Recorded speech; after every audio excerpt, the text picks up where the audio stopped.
물속에서 나를 건져주시고 노한 풍랑 지나도록 나를 숨겨주소서. 주여 나를 돌보시사 고이 품어주시고 험한 풍파 지나도록 나를 숨겨주소서. 권세 능력 무한하사 모든 시험 이기고 풍랑까지 다스리는 주님 앞에 비오니 주여 나를 돌보시사 고이 품어주시고 험한 풍파 지나도록 나를 숨겨주소서.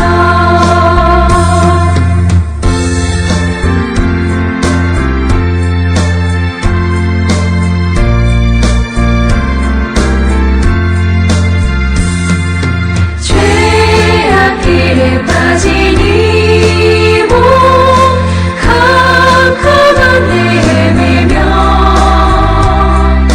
부르짖는 나의 애원 들으소서 내 주여. 주여 나를 돌보시사 고이 품어주시고 험한 풍파 지나도록 나를 숨겨주소서.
우리가 마음의 뿌림을 받아 악한 양심으로부터 벗어나고 몸은 맑은 물로 씻음을 받았으니 참마음과 온전한 믿음으로 하나님께 나아가자. 아멘.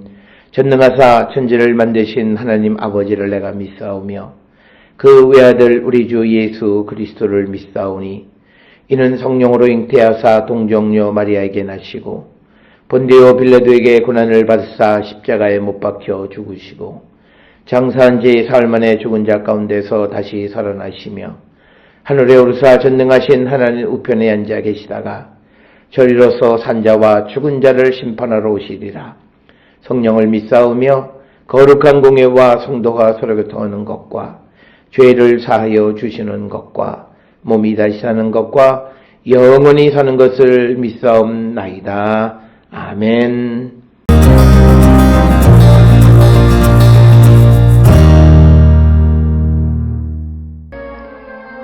그 무렵에 또 큰 무리가 있어 먹을 것이 없는지라 예수께서 제자들을 불러 이르시되 내가 무리를 불쌍히 여기노라. 그들이 나와 함께 있은지 이미 사흘이 지났으나 먹을 것이 없도다. 만일 내가 그들을 굶겨 집으로 보내면 길에서 기진하리라. 그 중에는 멀리서 온 사람들도 있느니라. 제자들이 대답하되 이 광야 어디서 떡을 얻어 이 사람들로 배부르게 할 수 있으리이까? 예수께서 물으시되 너희에게 떡 몇 개나 있느냐? 이르되 7이로소이다 하거늘 예수께서 무리를 명하여 땅에 앉게 하시고 떡 7개를 가지사 축사하시고 떼어 제자들에게 주어 나누어 주게 하시니 제자들이 무리에게 나누어 주더라. 또 작은 생선 2마리가 있는지라. 이에 축복하시고 명하사 이것들도 나누어 주게 하시니 배불리 먹고 남은 조각 7광주리를 거두었으며 사람은 약 4,000명이었더라. 예수께서 그들을 흩어보내시고 곧 제자들과 함께 배에 오르사 달마누다 지방으로 가시니라.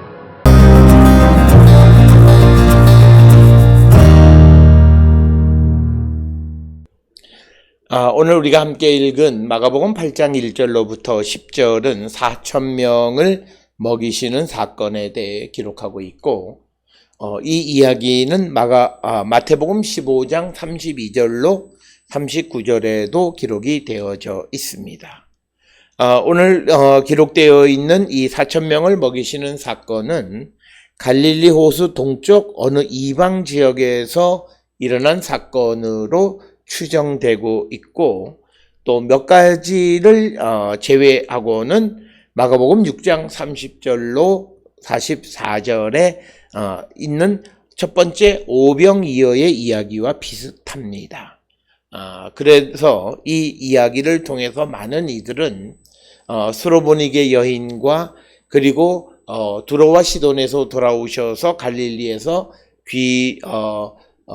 먹고 말 못하는 사람들의 귀를 열어주시고 또 혀를 풀어주셨고, 그리고 이 4,000명을 먹이시는 사건을 베푸심으로 말미암아 이방 선교의 문을 여셨다, 이렇게 설명하기도 합니다.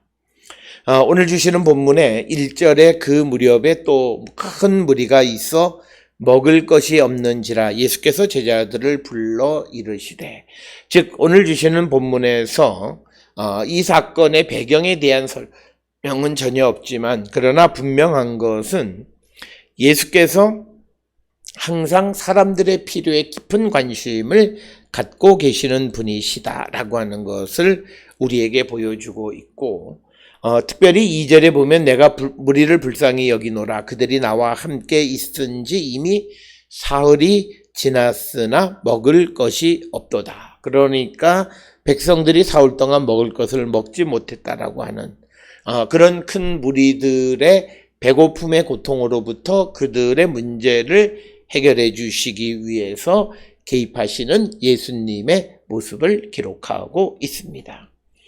그래서 오늘 주시는 본문의 가장 중요한 것은 예수님의 구원의 능력과 또 예수님의 이적이 나타나기 위해서 필요한 것은 누구든지 예수님으로부터 불쌍히 여김을 받고 예수님이 긍휼히 여기시는 자가 되어질 때 그들은 그들의 문제를 해결할 수 있음을 우리에게 가르쳐 주는 그런 말씀이 되겠습니다. 그래서 내가 무리를 불쌍히 여긴다, 이렇게 말씀하셨고, 그들이 나와 함께 있은지 이미 사흘이 지났으나 먹을 것이 없다라고 하시면서 그들의 문제에 깊은 관심을 보이시고, 3절에 만일 내가 그들을 굶겨 집으로 보내면 길에서 기진하리라. 그 중에 멀리서 온 사람들도 있느니라. 그래서 예수님께서 이 무리에 대한 아주 지극한 사랑과 세밀한 관심을 보여주고 있는 말씀이고, 배고픈 채로 보내다가 그들이 기진해서 쓰러지게 되고, 어떤 이들은 멀리서 왔기 때문에 사흘이 아니라 그 이상 밥을 먹지 못하는 문제가 벌어질 수 있다라고 하는. 그래서 오늘 주시는 2절과 3절에서 예수님이 왜 이들의 문제, 큰 무리들의 배고픔의 문제에 개입하시는가를 설명하는데, 첫째는 무리를 불쌍히 여기셨고, 또 어떤 이들은 멀리서 왔기 때문에 더 큰 고통에 빠지는 것을 그냥 두고 보지 않으신 예수의 모습이 되겠습니다. 그러니까 제자들이 대답하되 이 광야에 어디서 먹을 떡을 얻어 이 사람들로 배부르게 할 수 있으리까? 오늘 주시는 4절은 제자들의 반응은 광야에 어디에서 음식을 조달해서 이 많은 사람을 먹일 수 있겠는가라고 하는 환경에 의한 비관적 태도를 보여주고 있습니다. 이런 모습은 우리도 마찬가지입니다. 오늘 이 땅을 살아가는 많은 사람들이 어떤 환경에 의해서 우리가 어떤 제약이 발생하면 그것으로 말미암아 곧장 좌절하거나 절망하는 입장을 많이 취하게 되는데 오늘 우리가 주시는 이 예수님의 제자들도 역시 마찬가지였다. 그래서 광야에서는 이 많은 사람들을 먹일 떡을 얻을 곳이 없다라고 하는 것입니다. 그래서 예수님과 제자들은 그 문제를 해결하는 방식의 차이가 있었다는 거죠. 그것은 근본적으로 능력의 차이이기도 합니다. 제자들은 다른 데서 공급받아서 문제를 해결하려고 하지만 그러나 하나님께로부터 보냄을 받은 메시아이신 예수님은 당신께서 직접 그 문제를 해결해 주신다라고 하는 겁니다. 그래서 5절에 예수께서 물으시되 너희에게 떡 몇 개나 있느냐 이르시되 7이로소이다 이렇게 대답을 합니다. 그러니까 예수님께서는 이 문제를 해결하기 위해서 제자들이 생각했던 것처럼 어디에 가서 떡을 공급받아서 그들에게 먹이는 것이 아니라 현재 제자들이 가지고 있는 이 상황 속에서 그들을 먹이시겠다라고 하는 것. 그래서 예수님과 제자들 사이에는 근본적으로 문제를 해결하는 방식의 차이가 있다라고 하는 것입니다. 그래서 이제 6절에 예수께서 무리를 명하여 땅에 앉게 하시고 떡 7개를 가지고 축사하시고 떼어 제자들에게 주어 나누어 주게 하시니 제자들이 무리에게 나누어 주었더라. 그래서 떡 7개를 가지고 축사하셨다라고 하는 거죠. 그래서 그것으로 나누어 줬고 또 7절에 작은 생선 2마리가 있는지라 이에 축복하시고 명하사 이것도 나누어 주게 하시니 8절에 배불리 먹고 남은 조각 7광주를 거두었다라고 하는 것입니다. 그래서 오늘 주시는 이 본문의 말씀에서 결국 예수께서는 이 근본적인 문제를 해결하기 위해서 제자들이 가지고 있는 먹을 것 떡 7개, 물고기 2마리를 축복하셔서 그것으로 배불리 먹고 남은 조각이 7광주리가 되게끔 하셨다라고 하는 것입니다. 오늘 주시는 이 본문을 통해서 우리에게 분명한 것은 예수님은 당신과 함께하는 자들을 배 굶기지 않으시는 분이시다라고 하는 겁니다. 오늘 주시는 이 본문을 통해서 우리가 주님과 함께 주의 일을 감당할 때 많은 사람들이 근심하고 걱정하는 것이 무엇을 먹고 살 것인가 라고 하는 문제입니다. 그러나 오늘 주시는 이 4천여 명을 먹이시는 이 사건을 통해서 그리고 많은 오병이어의 기적과 여러 이야기들을 통해서 예수께서 보여주시는 가장 중요한 것은 주님과 함께 있는 자들을 굶게 내버려 두지 않고 그들의 근본적인 문제를 해결해 주시는 분이 예수님이시다라고 하는 것을 우리에게 가르쳐 주고 있고 예수께서는 이것을 외부적 공급으로 해결하려고 하신 것이 아니라 결국 가지고 있는 것을 통해서 그 문제를 해결하시려고 했던 점이 제자들과 근본적으로 다른 것이었고 그래서 예수께서 하나님께 기도함으로 오늘 주시는 말씀에 축사를 하시고 두 번 본모 또 하나는 축복하시고 명하사 나누어 주라 하시니 먹고 7광주리가 남았다라고 하는 것입니다. 어려움에 직면했을 때 우리가 가지고 있는 현실 속에서 얼마나 하나님 앞에 간절히 기도하고 얼마나 그 일을 해결하려고 하는 절실함 그리고 누군가에 대해서 불쌍히 여김을 갖고 있느냐에 따라서 그 문제가 해결되기도 하고 그렇지 않게 되는 경우도 있음을 우리에게 보여주고 있습니다. 우리도 우리가 어떤 상황에 직면하고 어떤 어려움에 직면했을 때 좌절하거나 절망하거나 환경으로 말미암아 근심 걱정하기보다는 주님의 능력을 믿고 하나님께 구함으로 하나님으로부터 공급받는 그런 능력을 체험하는 자들이 되어야 할 줄 믿습니다. 그래서 9절에 4,000명을 먹이시고 그들을 흩어 보내셨다 이렇게 이야기하면서 10절에 그 제자들과 함께 배에 오르사 달마누다 지방으로 가셨다 이렇게 기록하고 있습니다. 오늘 주시는 본문에서 달마누다는 마가복음 15장 39절에서는 마가단으로 기록이 되어 있거나 혹은 막달라로 기록이 되어 있습니다. 달마누다는 갈릴리 호수 북서쪽에 위치하고 있는 막달라 혹은 마가단 이렇게 기록되어 있는 곳이 되겠습니다. 그곳으로 이제 예수께서 가셨다. 마가복음 8장 1절로부터 10절을 통해서 예수님은 예수님으로부터 배우기를 원하고 예수님과 함께 있는 자들을 굶주린 채 내버려 두지 않으시는 분이시다라고 하는 것을 우리에게 분명하게 가르쳐 주시는 말씀이 되겠습니다. 이처럼 우리도 주의 일을 감당할 때 무엇을 먹고 어떻게 사는가에 대한 염려와 근심 가운데 살아가는 자들이 아니라 주님의 주심을 믿고 살아가는 우리 모든 성도들이 될 수 있기를 주의 이름으로 축원합니다. 기도하시겠습니다. 사랑과 은혜가 충만하신 아버지 하나님, 우리의 삶에 어떤 환경의 어려움과 또 여러 가지 문제점이 있을지라도 주님은 그 모든 것을 해결해 주시는 분임을 믿고 주께 구하기를 힘쓰는 우리 모두가 되게 인도하여 주시옵소서. 예수님의 이름으로 기도드렸습니다. 아멘.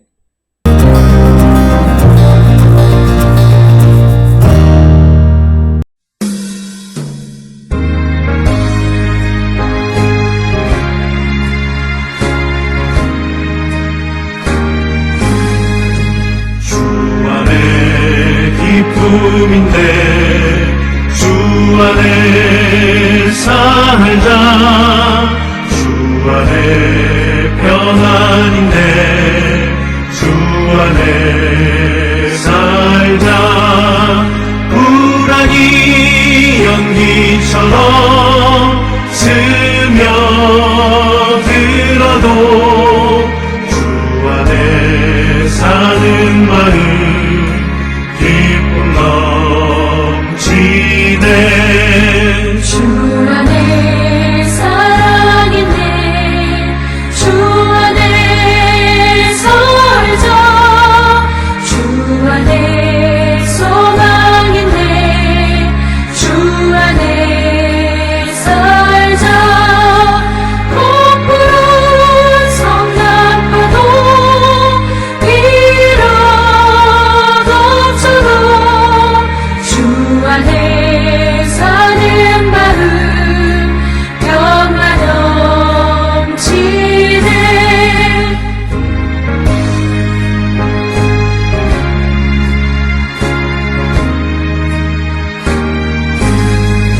주 안에 영생있네 주 안에 살자 주 안에 천국있네 주 안에 살자 불길이 지옥처럼 솟아올라도 주 안에 사는 마음 생명 넘치네